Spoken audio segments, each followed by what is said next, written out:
আসসালামু আলাইকুম। কেমন আছেন সবাই? আশা করি সবাই ভালো আছেন। আমিও আলহামদুলিল্লাহ ভালো আছি। আজকে আবারও নতুন আরো একটা ভিডিও নিয়ে আপনাদের মাঝে হাজির হয়ে গেলাম। এই যে বিড়ালটা দেখতে পাচ্ছেন না, এটা হচ্ছে একটা বাহিরের বিড়াল। এটা আমাদের মানে গ্যারেজের মধ্যে থাকতো। তো একদিন সিঁড়ির উপরে উঠে আসতে পরে আমি মানে ওকে ডাকাডাকি করছি। মানে বাইরের বিড়াল তো মানুষ দেখলে অত একটা ভয় পায় না, কারণ হচ্ছে ওরা তো বাহিরেই থাকে। তো আমাদের ঘরের বিড়ালগুলো যেরকম ভয় পায় না, ও এত ভয় পাইতো না। তো আমি ডাকছি পরে আসতে। তা আমার তো সবসময় আমার ঘরে বিড়াল আছে, তো খাবার তো থাকেই সবসময় রেডি। আমি কি করছি, একটু খাবার দিছি, ওকে একটু আদর টাদর করে দিছি। তো সেই থেকে এই পর্যন্ত মানে ও আজকে মনে হয় ১-১.৫ বছর হয়েছে।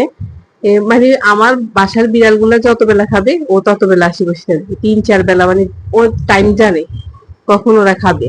তো ও বাহিরে আসে এসে বসে থাকে। এই যে দেখেন এখন ওরা খাইছে, ও আসি বাইরে বসেছিল। তো আমি আর কি ওদেরকে খাওয়ানোর পর ওকে ডাকছি, কারণ হচ্ছে ওরা অনেক সময় দেখা যায় এমনিতে মিল আছে, কিন্তু বাহিরে তো অনেক সময় ইয়া করে আর কি, মারামারি করার চেষ্টা করে। এই জন্য ও আমার বাসার গুলা খাওয়ার পরে ওকে আমি ডাকছি আর কি, যে ও খাইতেছে এখন। আমার না পশু পাখি অনেক বেশি ভালো লাগে, মানে বাহিরে গেলে এইসব এই বিড়াল, তারপরে কুকুর, এগুলা দেখলে আমার অনেক মায়া হয়। মানে মানে ওরা যে খাবারের জন্য কি ছুটাছুটি করে দেখলে আমার অনেক খারাপ লাগে। তো আমি বাহিরের এই যে আমার মহল্লাতে যত কুকুর আছে, আমি যখন সুযোগ পাই বা খাবার থাকে আমি ওদেরকেও এরকম ভাবে আর কি খাবার দিই। তো আমার সিঁড়িতে যত বিড়াল আসে আমি মানে আমার চোখের সামনে যতগুলো পড়ে আমি তাদেরকে নিশ্চিত খাবার দিবা, একবার হলেও খাবার দেওয়ার চেষ্টা করি। তো সেরকম ভাবে আর কি ওকে এরকম খাবার দিতে দিতে ওর জন্য অনেক মায়া হয়ে গেছে আর কি। কিন্তু ওকে বাসায় রাখতে পারবো না, কারণ হচ্ছে আমার বাসায় আগে থেকেই আছে ৩-৪টা বিড়াল।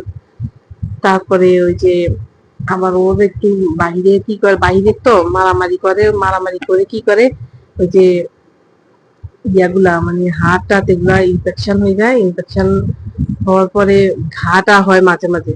তো সেগুলোর থেকে যদি আর কি আমার বিড়ালের গায়ে আসে আর কি, সেজন্য ওকে রাখতে পারবো না, ওকে খাওয়াই দিয়ে বের করে দিয়ে, যে দেখেন খাবার শেষ, আস্তে আস্তে করে চলে গেছে। আর ও যাওয়ার পরে আমার ঘরের গুলা কি করে, মানে শুকে শুকে দেখে, ওর ঘ্রাণ নেয়।